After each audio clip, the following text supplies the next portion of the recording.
Welcome back, everybody. We're back on the bench for a minute. I don't document everything. Everybody knows this.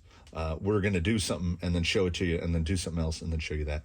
We might show you some stuff in the middle. We don't know.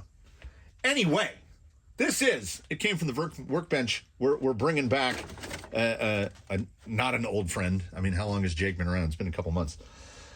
So this is Volume 5. We are up to Episode 7. Jake is not getting anything in the way of major structural changes. Center it. But he is getting some work that I feel is necessary. I believe he was wheeled during the last weekly update. It might have been the one before last. Anyway, last time he was out, I lamented over the tip-in, the low speed, which I don't think has anything to do with the 1406 2280 that's in there. I think it has everything to do with the now inarguably vintage Mamba Max Pro, which has not led a soft life, has led a rough life, and was never really designed. It was designed before this sort of thing was an idea. So he is going to get a replacement of Powertrain. It's pretty simple. Some stuff has gotten moved around, leaving a homeless 1080. Are we moving backwards in time? Are we going back to brush? Yes, we're going back to brush because when he was built, the absolute intention was to build him as brushed. I had this exact speed control and the 35-turn Tekin set aside, and it was supposed to go in here. And then, things changed. That 35-turn Tekin spent a while in misdirection. She has now gone outrunner, so that freed up the 35-turn Tekin. Then I removed the motor from Ground Fox Origin. The 35-turn Tekin went in there, and it's phenomenal in there. So I knew the 35-turn would be about where I wanted to be, so we spent some money. Not the most I've ever spent on a brushed motor, but I have to say, pretty close. I have no regrets. This is a Team Brewed Doomsday. This is a 35-turn. This is hand wound. I have to say, it's a sexy little fella. That's gonna go quite nicely in there. So we are gonna pair those two items of electronics with this item of non-electronics. We are going to introduce another belt drive because if memory serves, and I could well be wrong, I've been wrong before and I'll be wrong again. 35-turn is like 1700 kV. So going down about 500 kV from this, we should be able to get away because he's not running the tiniest pinion. I think he's running 1587. This is effectively, the ratio on this is somewhere around 3-to-1. And on here, he's around 5.5-to-1. So we'll see. I really want him to be quiet. It doesn't involve changing the top shaft at all. It's just pulling the gearbox to get to the stuff, getting to cut a bunch more zip ties because, the wiring has to all be undone. Get this motor in. We will do a test. We will do a rock test of the whole deal outfitted with belt drive. There it is. Woo! Belt drive and brewed hand wound. We'll see how that goes. And if he feels like he's got a little too much zig-a-da-zoot, we'll just go back to conventional gearing. I would like him to be as quiet as possible, but I'm not willing to have his minimum speed be like 4 miles an hour. In other news, I had definitely mentioned this before, that I swear when he drove, he had the Ecto little plastic bumper that I use as basically a body retainer. Let me pull this out of the yoga mat. Because there's no place to put a front body mount. So the way he runs is it just goes through 2 holes in the front of the body like that. And then I would stick the Ecto bumper on there and it would act as a nice retainer so that this couldn't pop off. These used to have heat shrink around them so they fit a little better. We'll address that as well, hopefully. So I got to the cutting. I grabbed a bunch of mild steel stuff on hand. First step was cut out this little flat piece because I need a flat piece to go like that. And then I cut out a big piece of 5/8. We're going burly on here. I think it's going to look pretty nice. Gonna weld that up on top of the plate. So those will be welded just like that. And then I just got finished cutting out this stinger. So it's basically like the Ecto bumper, only it's a little bigger. Little stinger's gonna. The drawback, of course, to using a telephone, which gets used least as a telephone and most often as something else, but it is still at its heart and soul a telephone.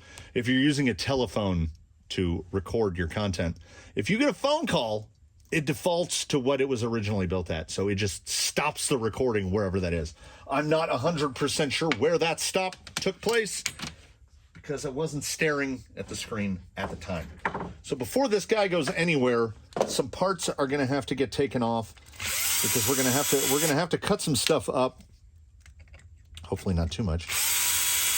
I was going to go through the added effort of, like, these pins are a bizarre size. I don't know how the RC gods of yore landed on that size for the pin that's on the back of a bumper, but they did.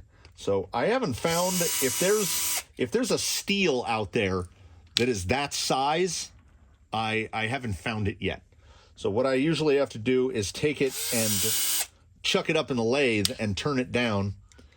And I was just about ready to do that. I was ready to cut myself two little pieces of, I think I start with like 5/16 and I turn it down to fit. And then I remembered I bought a lot of cheap Amazon bumpers, and I have some pins that have extra holes drilled in them. And these pins only need to be basically that long. So what I'm going to do is we're going to attach these together basically like this, and I'm just going to drill straight through, and then we're good to go. And then it will all be welded together after that. I might document some of the welding. Who knows? I have more than one camera, for better or worse. And I don't know, maybe two people out there will find it interesting as a person who has effectively minimal experience welding makes an attempt to weld with flux core welding wire, which has been relayed to me more than once. I'm making it unnecessarily difficult on myself. But when have I not? So this shouldn't be too much trouble to pull apart. The wiring the wiring definitely won't be as clean as what was on I made that little guy. So that there's another thing that has been made and has now been rendered useless because it won't fit on any other rig. And look at this. You can't get the sensor wires hidden behind the frame there. So some teardown. I'm gonna go easy. I've learned in the past the easiest way to get things like this out are to just pull the gearbox out completely. And as this guy is on the Vader skid and some of the holes are stripped out in the adapter, the 3-gear adapter, it's only being held in by 2 screws. So while that comes out, might not be the worst time to address that messed up hole in the bottom of the skid. So some stuff to take care of, and some minutia to not want to bother you with. So we will turn this back on again after we've got some stuff in there that's not in there now. We've got electronics in, and I absolutely lucked into, I wired up the motor because, I do hardwire. I wired it up reverse, so it's negative to positive, positive to negative. Then remembered, belt drive is going to reverse that. But I got it right. It works.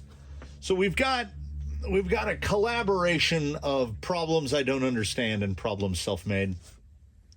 I had to reset the trim on every servo, which makes absolutely no sense to me. Dig had basically just turned it into front-wheel drive. Dig works now. The belt drive works. I had to remove the gearbox a couple times to get the deflection just right. It's definitely quiet. But you hear that, right? There's like a little clicko-clacko. Not loud. A little more there. I cannot for the life of me determine where that is coming from. I can't tell what is doing that. Is it that the because it's a little bit of play in the top shaft. Is the top shaft have a little bit of eccentricity in it? Does this belt drive unit not completely fit perfectly on this absolutely vintage STRC lay shaft that was to adapt to associated spurs? Now we need to go backwards. So I still have an assembled little gearbox with the regular top shaft.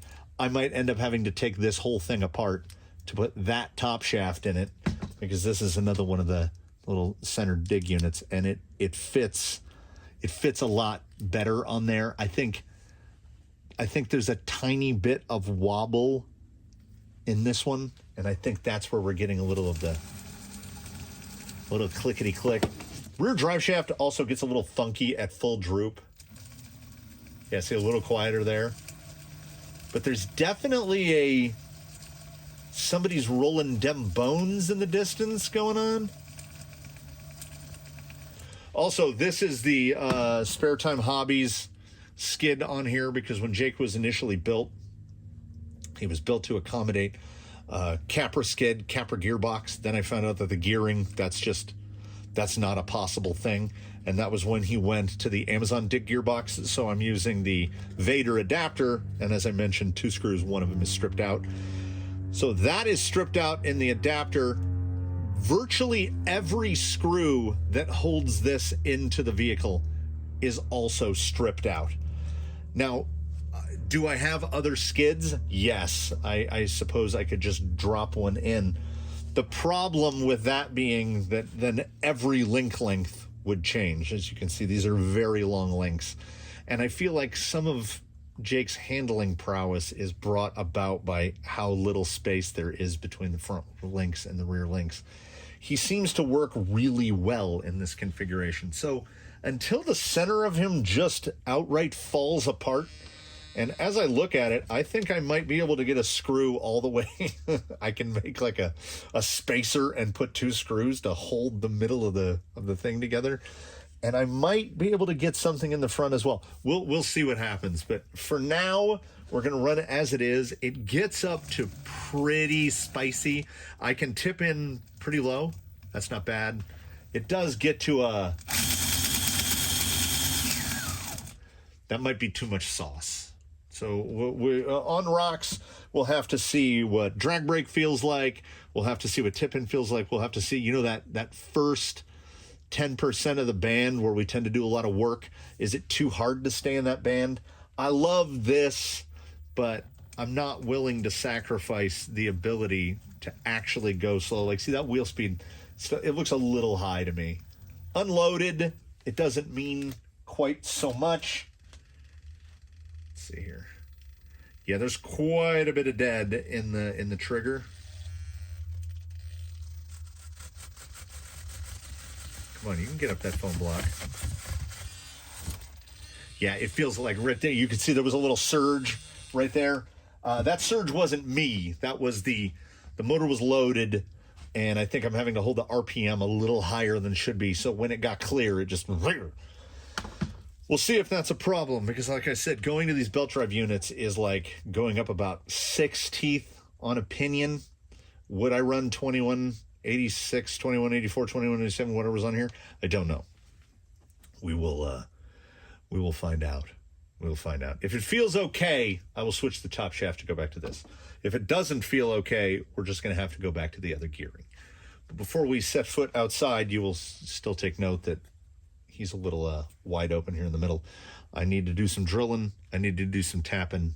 I need to do some welding. And we can get this guy's front end back together.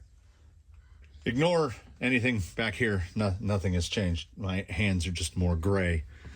I've gotten to a point where I feel like we're almost to where I can't ruin it. I still have a couple opportunities to ruin this.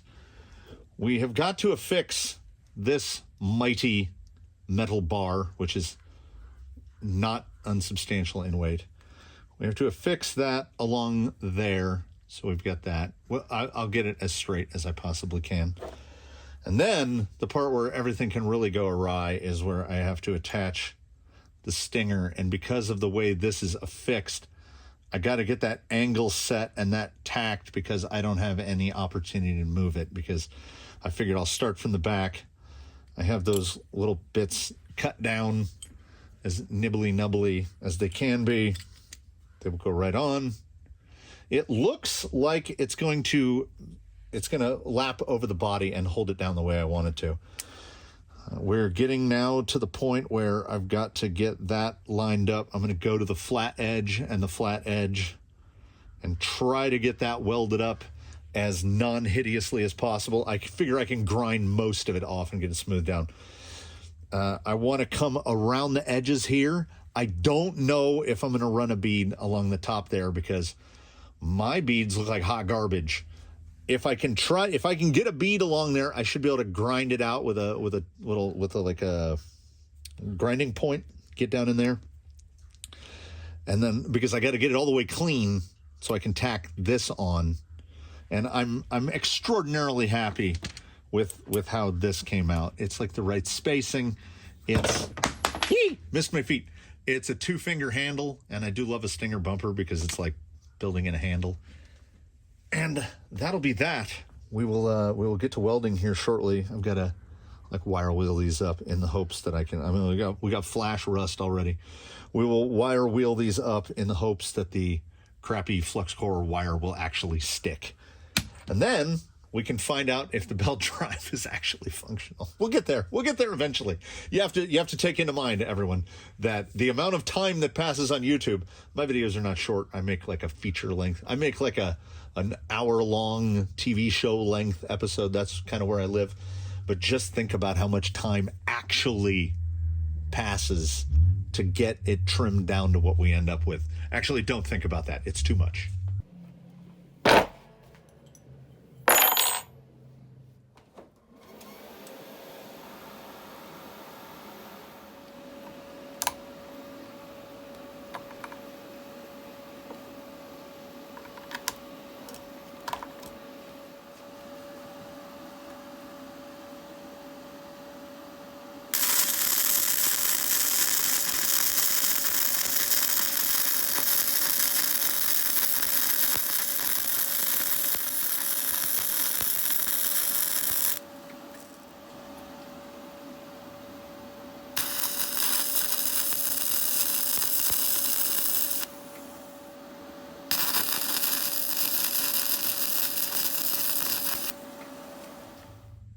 And with that, I think we're as ready to go as we're going to get. I have one zip tie in place on this vehicle. I did attach the button. Whew. I almost forgot more than once because I don't know if the belt drive is too spicy. And we got to put regular gears back in. By far, the easiest way to do that is to remove the gearbox entirely, and then I would just have to cut a bunch of zip ties again. So the antenna is in a tube that runs right along here, and usually that's zip tied in place. So if there was a spur gear involved, I might be worried about it falling into the gear, but we've got a belt, so I think we'll be fine. The welding came out about as good as I could hope for. The Stinger has got the tiniest bit of wonkiness to it. You can kind of see it right there. Like it's a little high. I didn't get that leg cut to precise the same as the other one.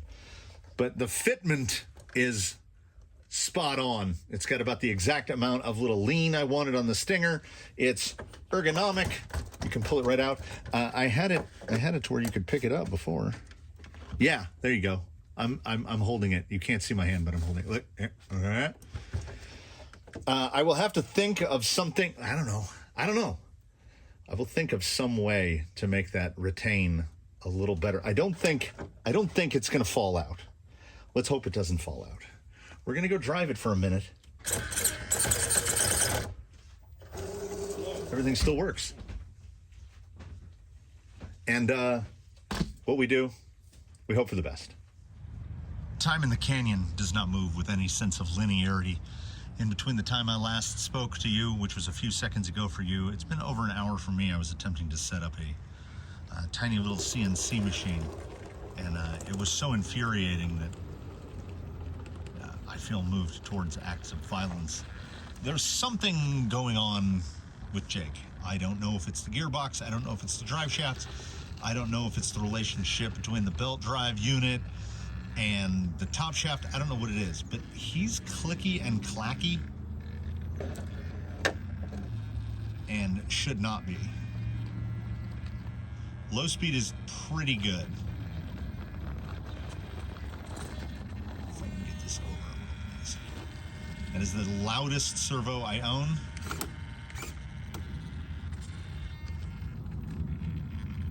Yeah, it's a little punchy. Like the motor is trying. I really want to get to a drag brake testing section here. Like the amount of wheel speed right there, if I want to try to get a little bit slower than that, it's just stutter, stutter, stutter. So I think the belt might be, maybe I would have needed a 45 turn.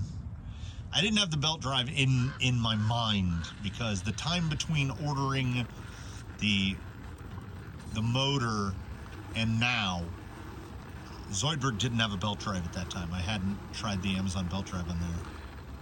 I think I'm just hung up. Yeah, it's really easy to shoot it. I can really feel that extra weight in the front of Mondo bumper.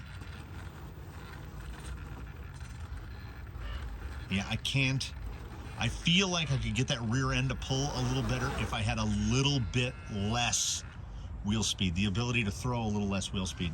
And I can't.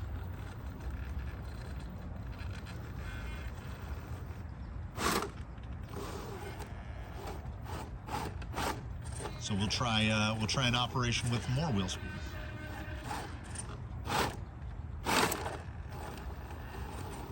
It's so quiet though.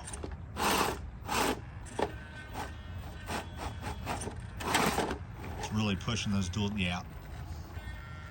I mean, the hunk hold combo really grabs, but I think every time I run at this line, I try to hit it the same way. Like I want everybody to be able to hit it the same way. Yeah, the tip in into reverses, but look at no issues with the drag brake at all. It's just that, as I mentioned, it's effectively like going up 6 teeth in the pinion, and maybe 7 teeth. And I don't think Jake can afford 6 to 7 teeth. Let's look at it on Slick Rock and the Little Bend, and then I'll come to some kind of a conclusion. Kind of whipped it around in the open on the way over here. He is very brisk right now. I feel like I can reclaim some of that low speed. Can he pull straight over right over? Yeah, he's got the grip. It just this pains me because that belt drive is so quiet and so smooth, but it's just a little too quick for an Amazon dig gearbox on the 35 turn. You can see he's hacking and attacking with a little too much pep. How's he gonna stay on pink rock? Setup seems better than ever. Get that rock out of there. I believe is the bumper falling out? No, the bumper's good. Yeah, some form of a little more permanent retention on the bumper, I think, is in order. Can't get that servo to stop searching.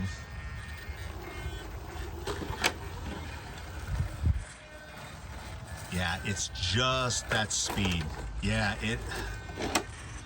there's a point where I'm comfortable tipping in, and well, I think that matters whether or not the bumper is too loose. So we're gonna wheel it a little bit more in a moment. We've got some stuff to address. I'm gonna have to pull that gearbox out. This is again why I didn't zip tie anything in. We're gonna pull that gearbox out and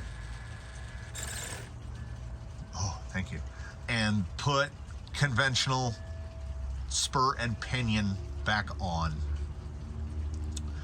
and get something on that big tank of a bumper to try to retain it a little bit better. Worst case, I think I know. I think I have an idea. I think I have an idea. We're gonna find out if my idea is ludicrous here in just a minute. It started as something also very straightforward and ended up as something which takes all day. So as I'm running out of time, we've gone back to conventional gears, which I can tell you with all honesty, just that initial tip of the front tires under the rock better. So this is not a motor ESC situation suitable for the belt drive, unfortunately. And with that noisy servo in there, I can't really hear much of the gear sound anyway, so won't consider it too much of a loss. My attempt to save a little bit of time is going to inevitably spend a bunch more time, as I'm going to have to rebuild those bumper pins as I cut them too short. I cut them too short, and they will drag brake test, and they will effectively not retain. So if this guy points nose down enough, the bumper falls out. What occurred to me is if I make new pins, which shouldn't be a problem, I'm gonna have to turn down aluminum anyway. I should have planned on it. I will make new pins, and I'll just put like a body pin hole in one of them, and I'll just slide a body pin. So he'll effectively have a front body pin now, just not the way that one would conventionally do it. I'm really enjoying that added front weight. Let's see if we can just drop the front weight off. Sometimes it stays in real good. Sometimes it feels like it's gonna go. He is gonna have to, I think, among all other things, yes, side hill ability. How far till we, what? Okay, servo just dead banded on me, which goes back into what I was mentioning. This guy has got to get a different servo. That servo is too loud. So we will replace that with something else. Maybe I'll do a swap-a-roo. Maybe I'll pick out somebody who's already pretty loud. We'll take their servo away. Can I get out of this? Give it a burst. There's that bumper eject. Now I'm just being mean to the body at this point. Yeah, bumper retention is on the short list. Servo replacement is on the slightly longer list.